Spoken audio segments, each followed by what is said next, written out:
Hey everyone, and welcome back to another episode of Demand Gen Chat.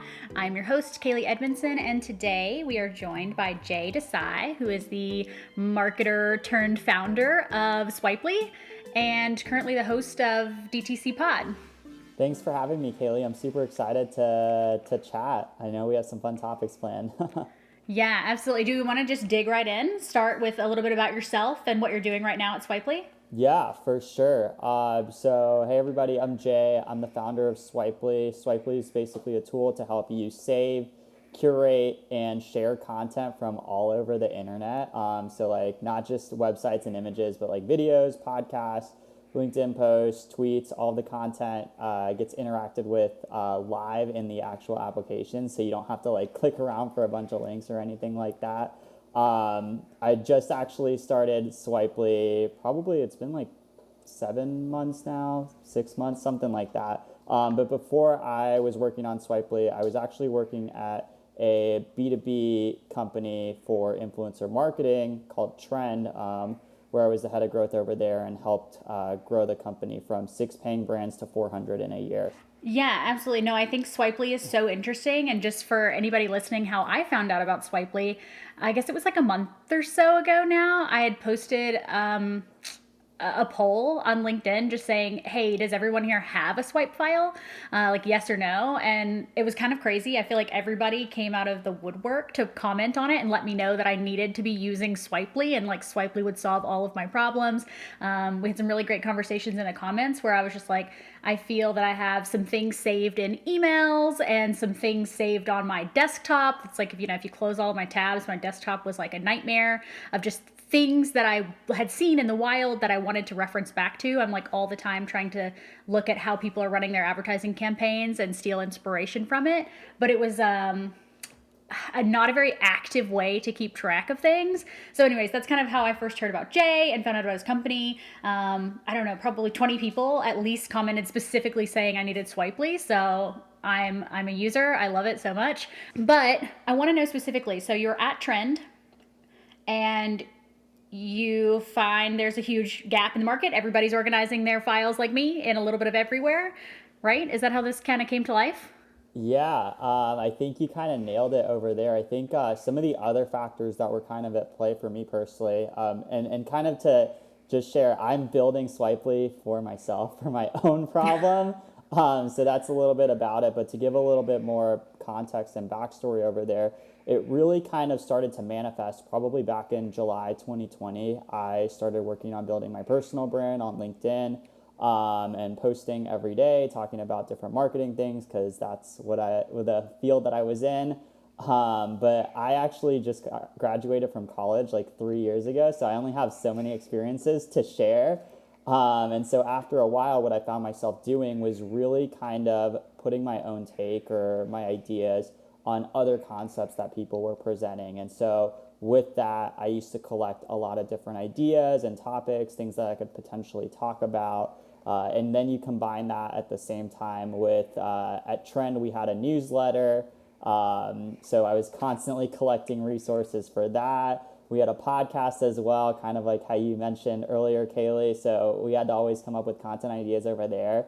And really, it kind of just all became a mess on my computer. And I was engaging with a lot of different types of content as well, which I'm sure most marketers today do. We don't just engage with like websites or images. People watch videos, people listen to podcasts.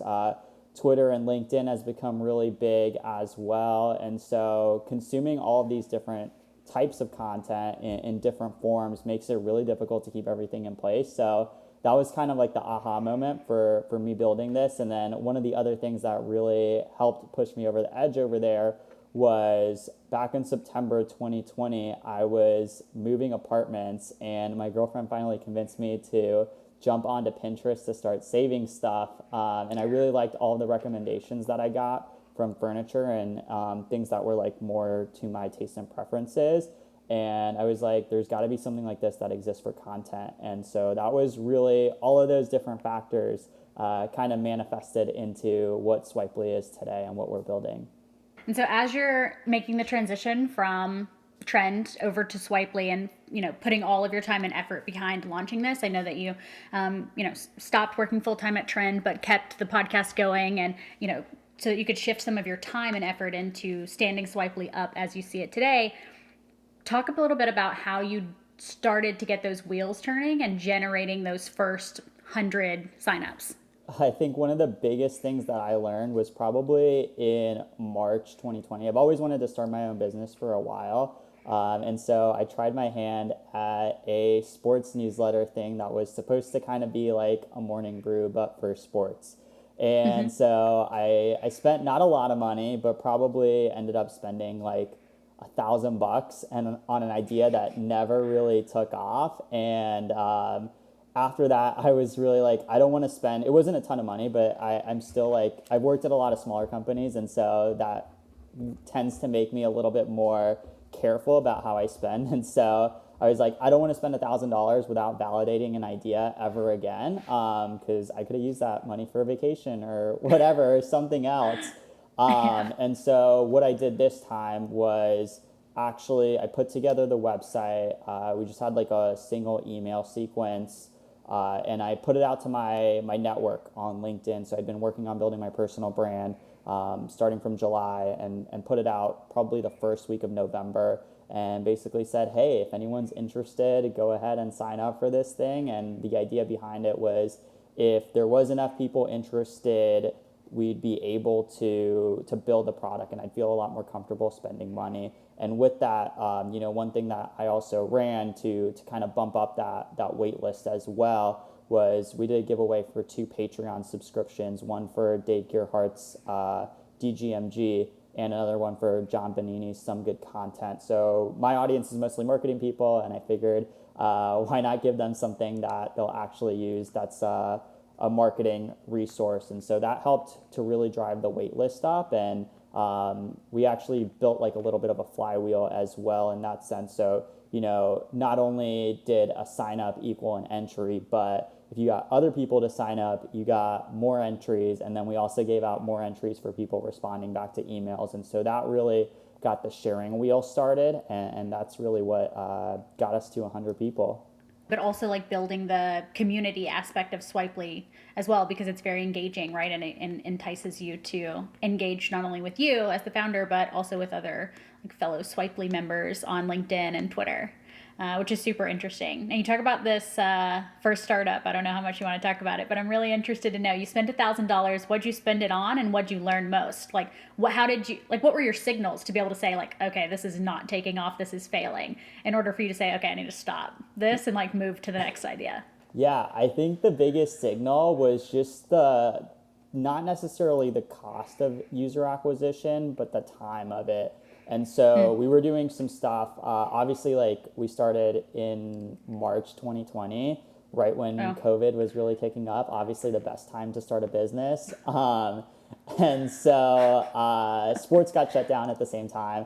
And I was like, what am I going to do over here? And so, we started testing some stuff out on like Twitch, spending a little bit on marketing over there. And then just really, I think the thing that was the biggest expense that we had was actually forming the business. And that was probably the biggest mistake that I made because it's really like spending money on things that don't necessarily need to be bought when you don't have revenue or things like that exist. And, we'd spend some money too on like, having a more premium like site plan that we were paying for and more premium level for our email tool. Like we could have just used a free plan or something like that. And it's those little things that you don't really think are big, but they start to add up and compound over time. And so that was really it. It just took a lot of effort. And, I thought I knew the problem. I love sports. I've been in the sports space before. I've worked at different like sports blogs and all of that fun stuff. And I thought I knew the problem. And the fact of the matter was that I didn't know the problem. And so I think that's a big thing as well, is you've got to be so fiercely close to what the problem is and truly understand why that's a problem, or surround yourself with people that do understand that, because without that, you'll never know what the secret is to acquiring people. Exactly. No, that's great. That's a great takeaway too. I think is like the product market fit. If there isn't a fit for it and you don't understand how to speak to these customers and what is going to make them move, then you're like marketing to nothing, right? It's like you're just putting words out to take up space. But yeah, at the end of the day, it's like it's standing up a new, even us, right? Like, so right now we're standing up marketing into a new persona that we've never actively gone after before. So we are essentially trying to recreate that flywheel or like that startup within a startup kind of mode. And it's like starting from scratch, right? We don't know these people and we don't know their pain points as well as we know the other pain points that we've been marketing to for years. And so we're doing that same process, right? Of just trying to like get in their mindset, take a day in their shoes, figure out what their real pain point is, so that we can build a product that solves for it. Okay, so let's talk about this though. Those are first 100 signups. What about the first 1,000? Like, I know that y'all just met this crazy goal of reaching 1,000 signups in 30 days, and I think you beat it. Yeah, we ended up beating it by a week. And that was actually really crazy because the reason I set that goal was not necessarily thinking that we were going to reach 1,000 users to sign up. It was more so of, hey, if we set a goal for 1,000 and we land at like 750, that would be still really sweet and awesome. So that was kind of the reasoning behind it. But it really pushed us to go after users and really be focused on user acquisition. And I think one thing that's always been big for me is how do I get other people to want to refer and sign up, and what's the incentive that can be put out there for people to sign up. And so for that, we worked with a lot of influencers in the business space, like business creators, people on LinkedIn with big audiences, and things like that, and really just trying and digging up any possible thing that we can do. We ran another giveaway for Copy AI, which was a tool that other marketers use as well. And so we really wanted to focus in on a specific niche because I knew there was enough in that niche to fill that goal, and just really trying everything we possibly can to get there. And so you talk about influencers, and I think like influencer marketing in B2B is going to become a more common thing, but I do definitely think y'all are on the front end of that. What does that look like? Standing up an influencer program, like how many, how do you identify who you want to work with? How do you approach the conversation? Get people interested and like bought into helping you, disseminate your product to the market. Yeah, I think it really starts by having a close relationship with those people, and opening up those conversation channels. And I kind of see it as a way to continue to not just earn media today, but media in the future as well, as you're building up that relationship. And those people don't just become your users, but they become your friends, or people that you can rely on and trust. And so part of that, I think it starts by, just working on, and first of all, identifying who those people are, figure out what niche you're going for, and then try and figure out players within that space. If you don't know who those people are right now, I know there's a lot of tools out there for identifying people with large audiences. So figure out what that niche looks like, and then just really engage with their content first. I think that's the biggest thing that a lot of people think of. It's not just, hey, let me pay you like $100 to go post this thing.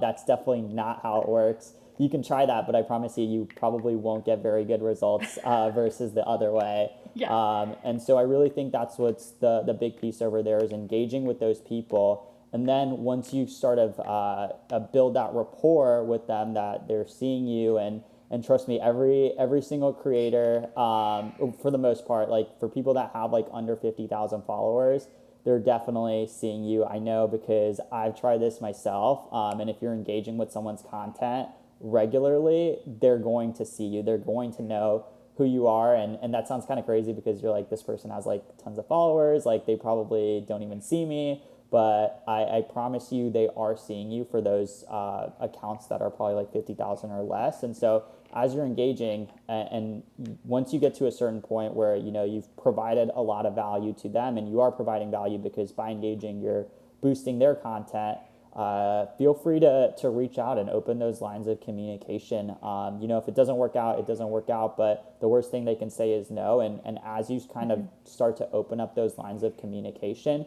you can mention, hey, I have this product, like I would love to show you what I'm working on. and things like that, and just get your perspective on it. I think one other thing that a lot of people don't always understand is figuring out what's the value exchange that makes the most sense.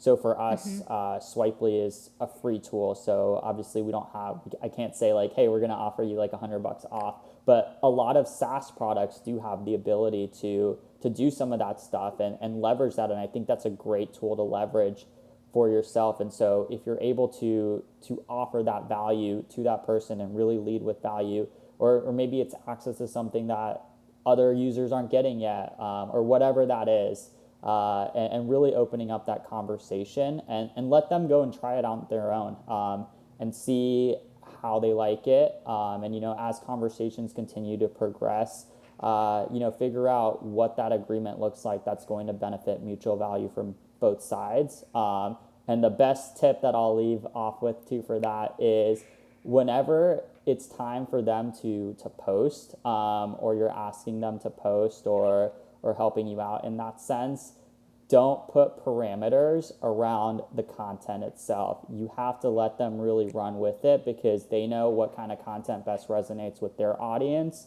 And so you really have to let them figure out how can they spin your tool or spin your product to fit their audience. Yeah, absolutely, right. And I think so you go into this almost like completely open-ended, right? Where you're just like, hey, this week or whatever, we're launching this new feature or something, like would love for you to post and leave it at that. Yeah, so it's really, I just am very open with sharing. So I think it's also important for someone to be that person at any company, have that one person that's going to be active and sharing content. And that can be the person that can kind of open up those lines as well. And it's really kind of like we work on it in a couple of different ways. So for us, we actually have, that's one thing I can't share, is a certain like value exchange for the company, in terms of like, because obviously we're giving away a free tool. So we have certain things that we give away with influencers for us to make up for the fact that our product's free. But for other people, I think it's really just figuring out what that value exchange looks like, and going ahead and doing that. And for us, like I said, we don't have any really parameters for posting. And as long as you're going to the right creators, people that would probably fit your target persona, that's the best thing you can do, because if you've built a pretty solid product, chances are they'll use it. And if they are getting something for free or discounted versus what other people are paying for, they'll be probably more excited about it. It's brilliant. And I think that like I said, I think B2B influencers or brand founders or whatever we're going to call it, will be more common in the next coming years. But like, I just think people haven't really jumped on that train yet. I assume that people are probably going out to try and, get these influencers in the way that you're saying don't do it, with a very sales-esque mindset of like it's very like transactional, and at the end of the day, like you just have to think that these are people too that will be promoting your brand on their own brand, like on top of their own personal profile. And so trying to treat it as though it were a transactional like sales engagement just will not be as effective as if you're really trying to create an actual relationship, like a long-term relationship with these people that you'd like to help promote your brand or your product or whatever it is you're putting out in market. Yeah, totally. And, I think it connects back to even whoever your users and real customers are. I'm very much of the mindset, and I always tell other people that I come across, when you're acquiring customers or users or even like these influencers, think of every single person as an opportunity for this person to become a super fan of your product or whatever you're delivering, and really turn them to someone that can really share your product. Even if they have only 5 people in their network, cool, that's 5 more people that you can bring into your product. If they have 10 people, that's 10 people. If they have 1,000, that's awesome. That's 1,000 people. But every single person, regardless of how big or how small their audience should be, you should be working to create them and turn them into super fans. So that way, it's not transactional. Just because you're working with an influencer doesn't mean that's where you draw the line between not making it transactional. I think that should be the case for every single user or customer that's brought on board. Yeah, no, that's a really great point too. And I think that a lot of that focus at scale just gets lost in translation. But ultimately, like regardless of scale, like even if you're, a one person startup or 1,000 person company, that's the goal for everyone. And I think at some point it just it shifts or gets like muddied. But no, that's a great point. Okay, so we've talked about some of these non-standard marketing tactics that you've tried in terms of giveaways to like DGMG and Copy.ai partnerships and influencers. But I think there are some other things too that you mentioned last time we chatted that I'd love to kind of get an update on. I know that season passes was one of them. And that might not be what you're calling it, but I think it's like some type of season pass. Can you tell us like what that is, a little bit more about it? Yeah, so since Swipely is free, obviously we don't generate any revenue, which is the best part of running a business. It's definitely the way that most businesses should run. Obviously, I'm joking, Yeah. but so for us, we wanted to drum up a little bit of revenue as well, and I think this really speaks more towards like building a brand versus just having a single product or whatever your product is. If you're selling video meetings, like you don't just have to sell video meetings. So for us, one of the things that we did was the Swipely season pass. So we just basically set up an Eventbrite event. I got to shout out to Twitter for this one because I got the suggestion from someone else. But we set up an Eventbrite and basically sold tickets to teach people how we got to 1,000 users in 23 days. And we also shared, what we're using for our tech stack and what we use to build the business at the beginning, and like how we're spending less than $150 a month as a business, and kind of like how we think about some different problems. And so we sold some tickets for that. And I love doing low effort tasks that are high reward. And so this was one of those. I didn't spend a ton of time marketing this thing out. I didn't spend a ton of time putting together this crazy like presentation or thing for it. I'm very much of maximizing things. So what we did, so we sold tickets for that. We had 3 different tiers that we set up. One of them was just the event. One of them was the event plus a Q&A after the event. And the other like included 30 minutes one-on-one with me to chat about whatever. And so we sold that. And then what we did too to generate some more revenue for us is we actually took the video recordings and like I made a small PDF for each session, and we repackaged that and sold it on Gumroad to get some more extra money as well for the business. And so just some kind of fun plays like that. I'm very much of a believer that you don't have to just give away all your value for free. I mean, that's a great way to bring people in, but if you have value, people will pay for that stuff. Another play that I actually really like that we haven't worked on yet is at some point, maybe towards the end of this year, Q3, Q4, we're planning on opening up an e-commerce store for Swipely merch. So just another way. I know a lot of businesses give away free product, but the cool thing about opening up an e-commerce store and doing this, I think Fast is a great example actually of a brand. I was going to say, or that. Lessonly. Lessonly is also doing a really great job. I think it's like Ollie Llama Co. or something, but it's really great merch, right? Yeah, it's sweet. And hey, here's the thing about that merch. Like, not only, first of all, you're not losing money on it because you're not giving it away. You're generating revenue, and those people that purchased are going to be way more likely to be connected to your brand because they actually spent money on something. Like, who's going to throw away a hoodie if you spent like $40 on it? Like, maybe you'll toss it out in like a few years or whatever, but like you're not going to toss that away like the next day, or it's not just going to be sitting in your closet. Like, if you paid $40 for that, $50 for that, you're probably going to wear it a few times and get some use. So those are some things that I kind of consider for brand. Like, there's a lot of different things that you can do, a lot of fun things to do. And I just don't like to limit to what the main product and offer is. Yeah, no, exactly. And I think that's what's going to differentiate you in the market, or any like tech company in the market, right? That's doing things that are outside of this traditional mold that B2B has kind of like put themselves in.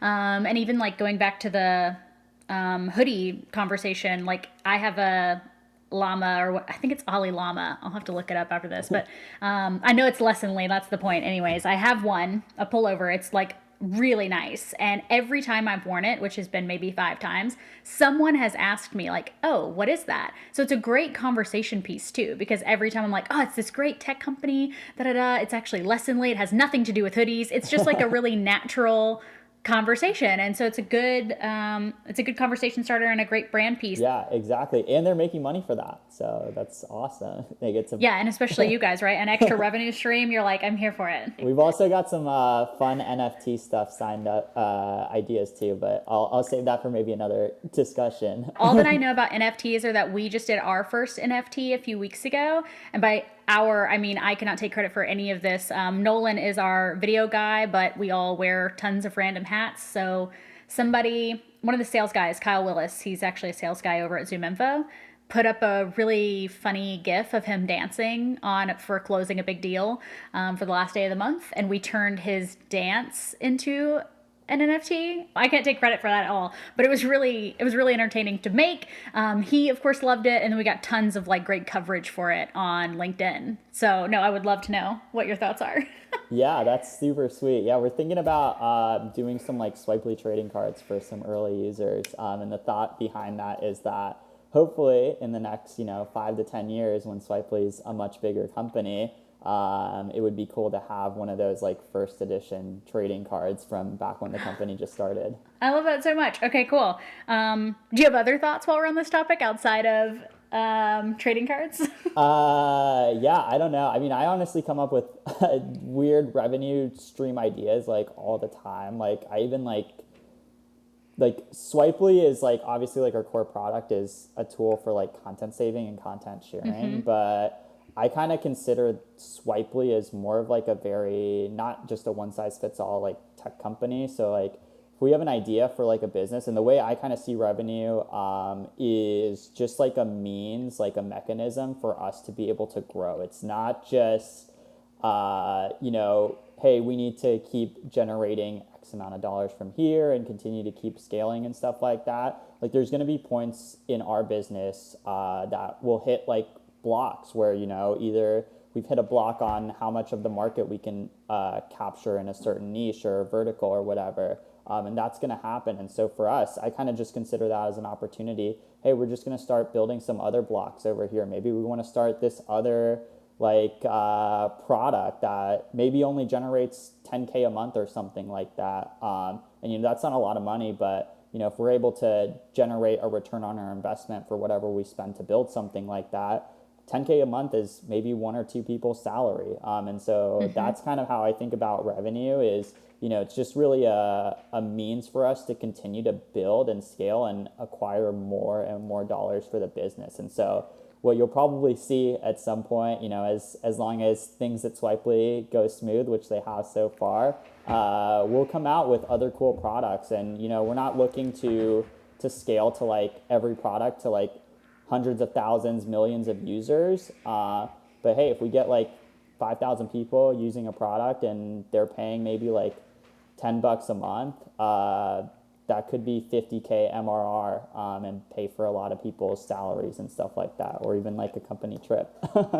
Yeah. Or even a really cool company trip. But like when you take a step back and you think about your like product roadmap or even your planning, I realize y'all are still early stages, but are you thinking about things in terms of like 6-month sprints or even quarter-long sprints, or are you just kind of opportunistic in terms of like what comes next for Swipely? Yeah, I think it's more so having an opportunistic mindset. And that's the case right now because, we're still early. Things are going to change. The market's going to change. And we've only been around for so long. So I have to consistently like adapt. And plus, I don't have the bandwidth to go and spend like a whole day like planning out our entire plan for 6 months or whatever. And so we're very much of like fast moving, and I love doing that stuff. I think you have to sort of have an opportunity in your business to be agile and be able to jump on a trend. You can't be so inflexible to say like, oh, hey, this cool new thing came out and yeah, we're not going to do it because we already have our plan in place. And I think that's really not the best approach. And so for us, like, I just love moving as fast as I can. And I also don't like limiting what our potential can be. And so I find plans to sometimes be limiting where you're like, hey, oh yeah, we're going to get this done in like 3 months. So, okay, so that means, you might spend a month not really doing very much because that might be a task that takes like 2 months. And so for us, I'm constantly just getting us as fast as we can go. And sometimes that still means we're going to have slow periods, and we'll have fast periods as well. But the goal is to really just move fast and not let time manage us. Yeah. Okay. So speaking of managing time, you in this role are clearly wearing a ton of hats, and I feel like most marketers are also wearing tons of hats, even if they aren't founder or CEO of their current company. How do you manage? Like, what tactically do you do to manage the micro hats that you have to wear in terms of like execution and day to day grind? On top of the macro hats of like the business, the vision, projections for your company at the same time? Like, what does that look like daily? Or maybe start high level and then go daily. But I'm super interested to know how you balance both. Yeah, for sure. I probably split my days more on like a day to day basis. So I have like high level plans, and every time I have a high level plan, which like pops into my head, I'll usually write it down, and then I'll collect those ideas on maybe like a day on the weekend or something like that and organize what that long term vision looks like. But in terms of day to day execution, I usually like during the daytime, I will spend a lot of time, interacting with our users or my audience that I've built up and things like that. And then I'll usually save my evenings for like deep work and getting that stuff done. I think what's really important too is not everything has to be going on at the same time. And I think that's where that can trip up a lot of people. Like, you don't have to be checking this stat like every single day, like, or things like that. And so that's what I focus on is, some things I'll just leave be and I'll say, hey, I'll come back and check on this in 2 days, and we'll see where it's at. But you have to have those moments where you step into deep work. And so I usually get mine done in the evening. Obviously, my schedule is very different than most people because for most people, and as they should, you shouldn't have to be working at a job like 18 hours a day. You should be working for, X amount of hours and then have a personal life and do all that stuff. I'm a founder, so first of all, I'm really passionate about what I do. And second of all, I need to keep working because otherwise I can't grow my business. It's like the hardest part is going from 0 to 1. But yeah, that's kind of how I manage my day. During the mornings, I will, be engaging with my audience, working on some smaller tasks that really don't require that much brain power. And then at a certain point, I'll kind of switch into deep work where I'll shut off like communication and stuff like that and really just dive into a couple of tasks at hand. I always like to focus on like, I set 2 to 3 very high level deep tasks that I want to get done every day, whether it's like implementing something or spending some time like analyzing data that we have. And so that's kind of what I do. And once I have those 3 wins off my checklist, that's kind of like my day is complete. Nice. I like that. And are you managing your deep tasks or like daily to-dos in like a spreadsheet or in your head? Yeah, I use probably notes for that. So I have like a little like journal or Love whatever it. you want to call it, to write down Old some of school that notes. stuff. Yeah. So, and I'm actually I'm super excited once we start getting some other features for note taking up in Swipely. That's going to be sweet. I'll probably move it back Oh. into there. But for right now, that's what I do. I also try and do a lot of time blocking as well. I'm not the best at it, but I'm trying to get better, 1% better every day. But that's been really helpful to at least kind of like visualize what are those tasks at hand that I need to complete. Yeah, no, I think that's incredible. Time blocking for me is like my saving grace because I feel like I never say no. It's very hard for me to say no, so I just constantly accept new requests to do new things all the time. Time blocking has been great. We can like actually just like make the task as a block of time on my calendar, and I know that if I don't have any blank spots, then that means I actually can't do it. And that is what I default to when I have to say no. Like, no, I literally can't do it because there isn't any free time on my calendar. Yeah, it's which I super wasn't good at hard. before. Yeah, I wasn't good at it before. I'm still working on it now. Like you said, like 1% better every day. It's hard for me to say no because I'm like really excited about, like, I love what I do for work. And so I get really bought into it and I just want to do all things for all people. And so like saying no and making the time is probably the hardest part, but calendar blocking does help. Yeah, it's super useful. One of the things that's really helped me to get better at it is I always like to leave like a 15-minute buffer after my task ends or supposedly supposed to end, because I often find myself like going down rabbit holes, and like if I don't leave that buffer, sometimes I'll get to the block and I'll be like, man, I really want to spend a little bit more time on this. So that kind of makes it a little bit easier to time block as well, so I can have that kind of like wind down period also. Okay, last question that I always like to ask guests when they come on is, who's another marketer or even founder in your case in the space that you are following that our audience should go follow, read their book, subscribe to them, whatever medium they're on?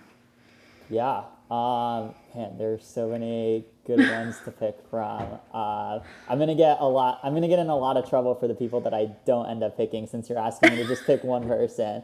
I think one person that's really been fun and interesting to follow is probably Camille Trent.